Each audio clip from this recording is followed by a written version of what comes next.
I'm Chad Freegon with the Liberty Blue Jays. I want to thank you all for coming out this morning to our press conference.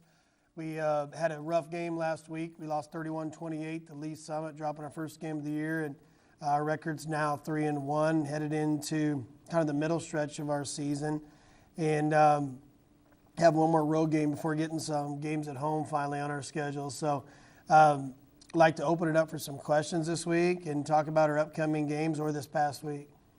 Yes? Okay, so can you just recap everything that happened on Friday? You bet. As far as the game on Friday, we played Lee Summit, which is it was our an undefeated team, which we play another undefeated team this year, and they're a good football team down there on the road, and we really tight ball game throughout. When I think we're down 1 at halftime, and then we were able to come back and get a touchdown and a 2-point conversion that tied up, and it was tied till 10 seconds left, and they hit a 48-yard field goal.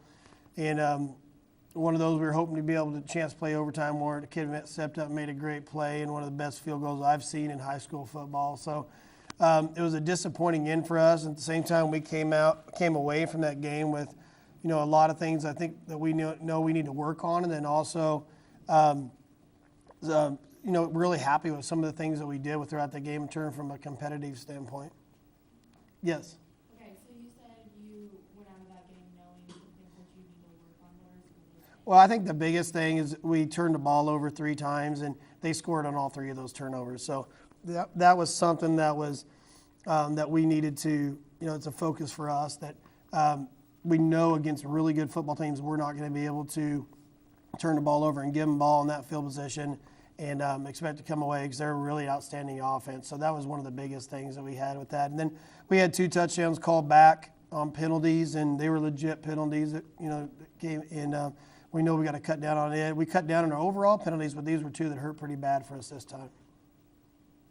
Yes, Sam? Can you tell me about your game day schedule and how it's You bet. As far as the game day schedule, we try to keep our schedule the same, whether we're home or away, in terms of what the kids do. So their school day is pretty much set, just from classes and things. But from the bell rings, our kids meet and they go through we meet and go through a pregame meal. First thing that we do, they all sit together with their position groups, with their coaches. We eat a quick meal, and then we move on to our meeting segments where we meet as a team. We announce our captains for the game, and then from that point we split in and have a special teams meeting with all the guys in special teams where we go through kickoff return, punt return, extra point, make sure everybody knows who they are, who their backups are, the process they go through with that. And then we split into offense and defense, and the offensive coaches meet with their players and go through schemes, key points of emphasis for that week, and defense does exactly the same from that standpoint. We then go and they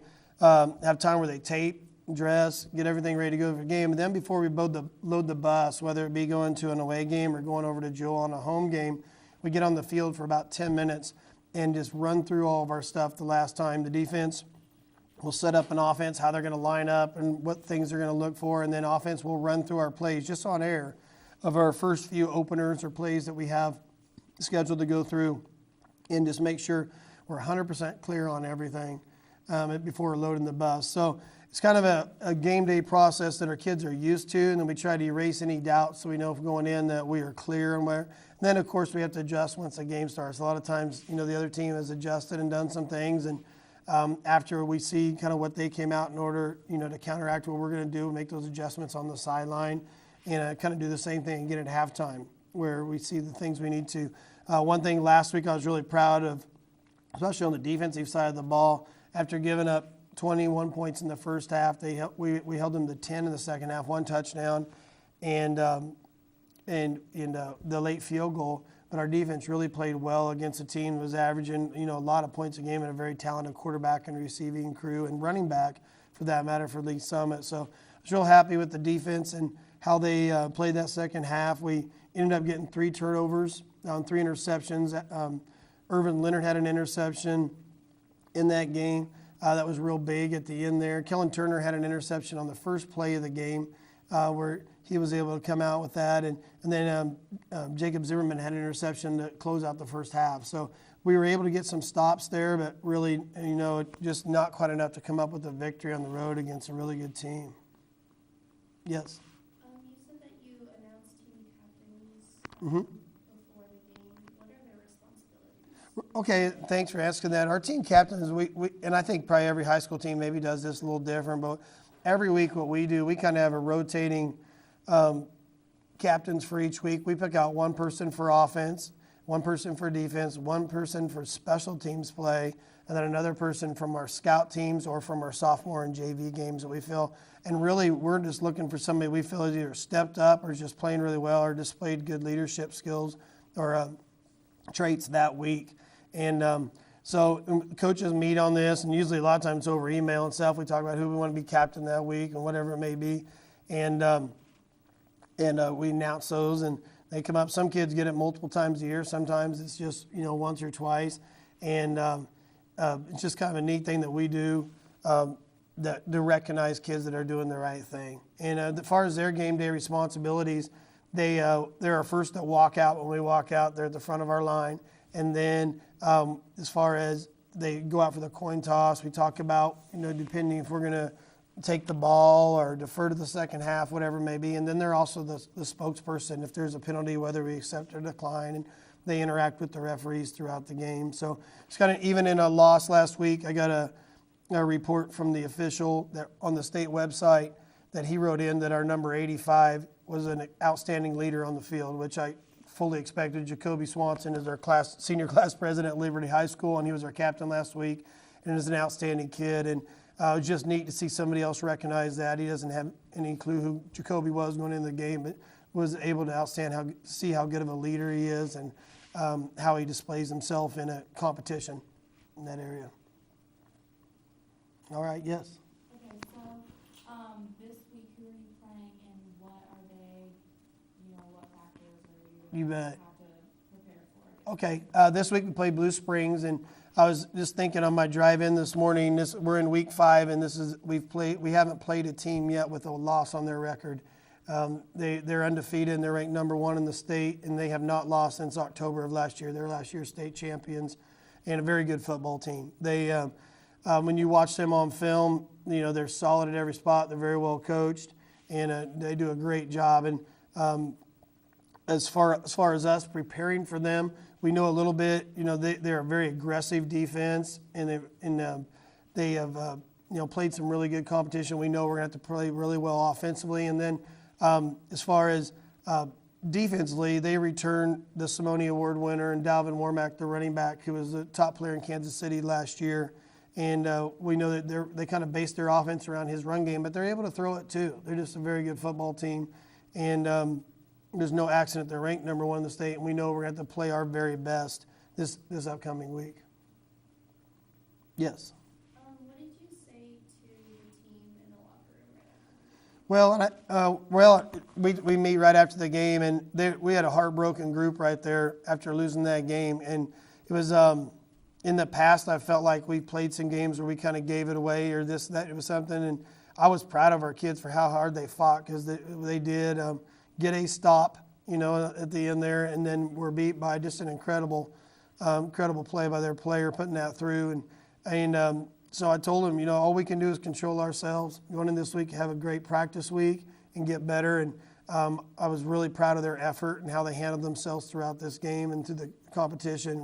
But I could tell it took a lot out of them that night. They were pretty hurt, and hopefully that allows us to. It's good for me because it shows me how much that group cares and how much our team cares and wants to win, and hopefully that'll portray over into the rest of our season. All right, yes. What things have the football players been doing well this season? Well, I like, for the biggest part, that they've been, we have core values with our team, and our number 1 thing we have is accountability. And one thing this group does extremely well is, their attendance, they're there every day, and they're on time. And that it all starts with that. Again, after you get that, a lot of things are pretty easy in terms of getting things ready to roll for practice. But that's one of the biggest things that this group excels at.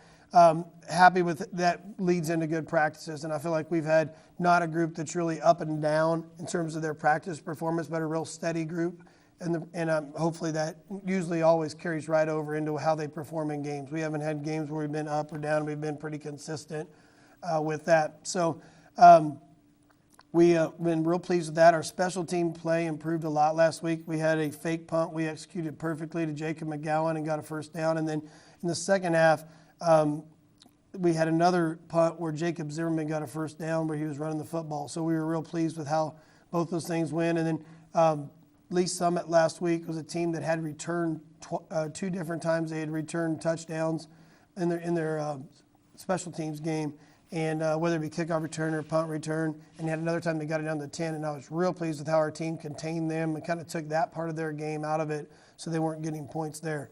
That's something that's going to have to carry over this week.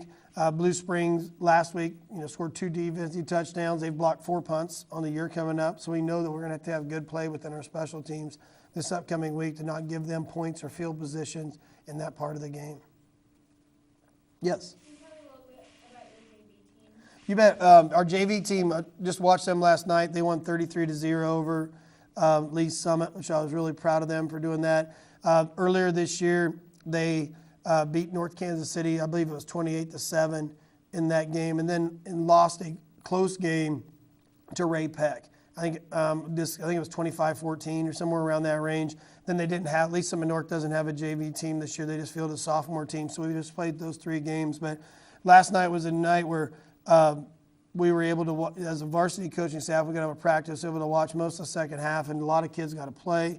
And I was just real pleased, not just with the score, but how hard our kids played and the attitude and enthusiasm that they played with. All right, I'd like to thank you all for coming today and hope to see you again next week. Thank you.